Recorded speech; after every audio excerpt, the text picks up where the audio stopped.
Sharing Pajak Emenko. Oke, Assalamualaikum warahmatullahi wabarakatuh. Bapak dan Ibu, teman-teman semuanya.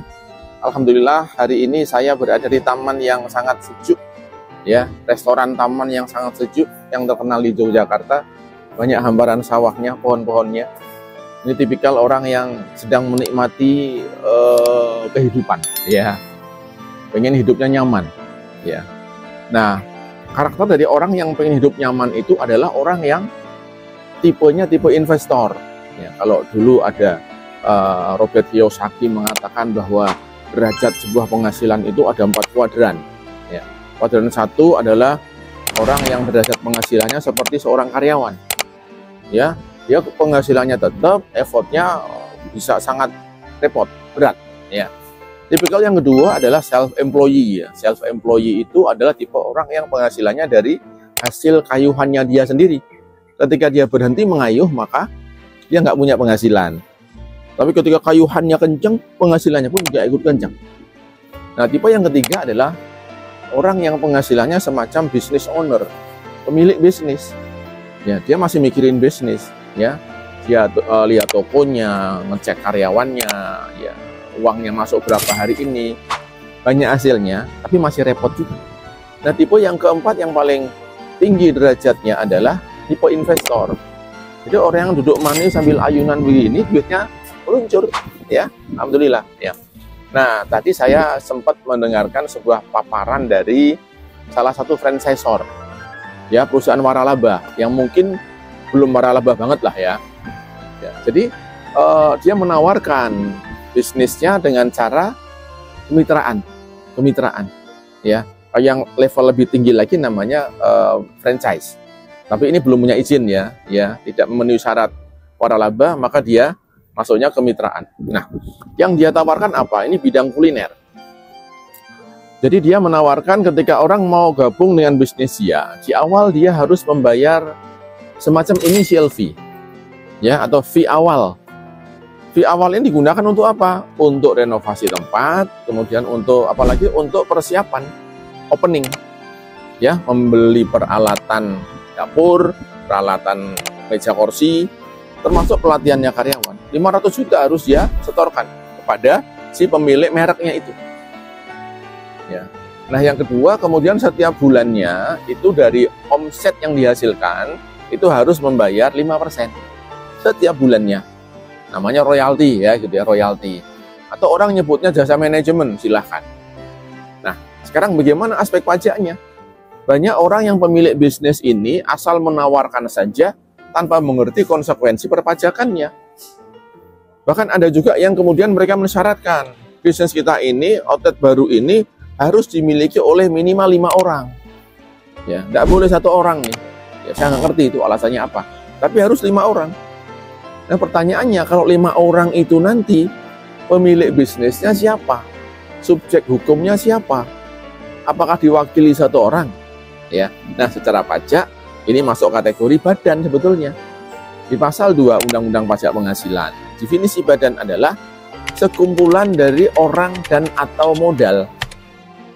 Jadi kalau ada entitas kegiatan yang ownernya adalah, di belakang layarnya adalah kumpulan orang, walaupun tidak ada PT-nya, nggak ada CV-nya, secara pajak dia dianggap sebagai badan, kumpulan dari orang dan atau modal. Nah, ini orang nih. Kalau modal kan PT nanti, ya, maksudnya PT. Nah, ini yang nggak disampaikan oleh si pemilik merek. Nanti yang melaporkan pajak siapa? Apakah diwakili 1 orang? Ini akan merepotkan si orang yang mewakili itu. Ya, maka yang pertama, ini entitasnya harus jelas.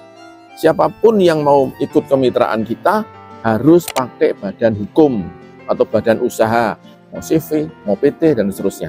Itu yang pertama, harus diperhatikan.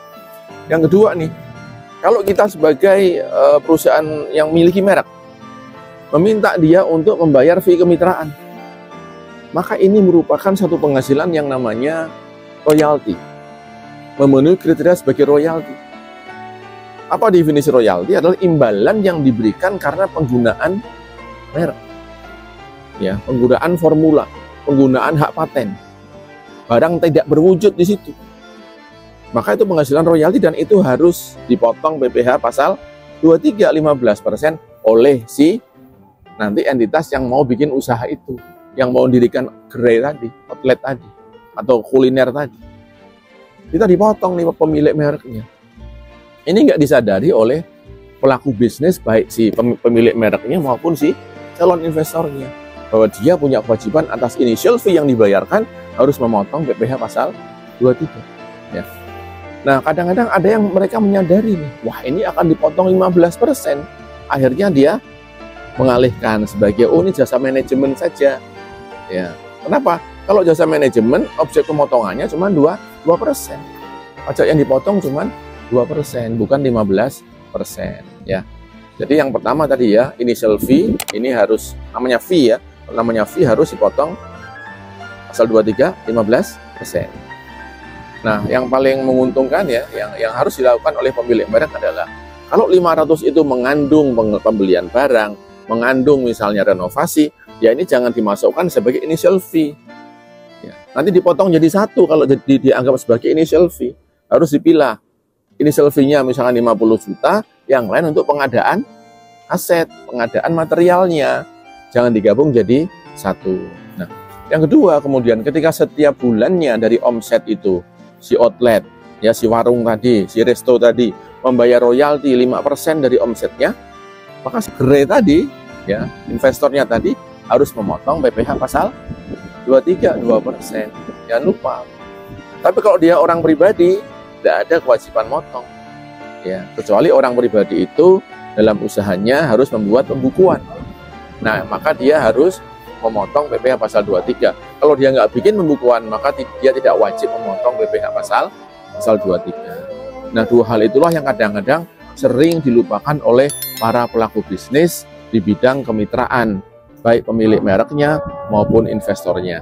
Ya, lain kali lebih cerdas lagi dalam melaksanakan kewajiban pajak dalam berusaha. Ya, sampai ketemu. Assalamualaikum warahmatullahi wabarakatuh. Sharing Pajak Emenko.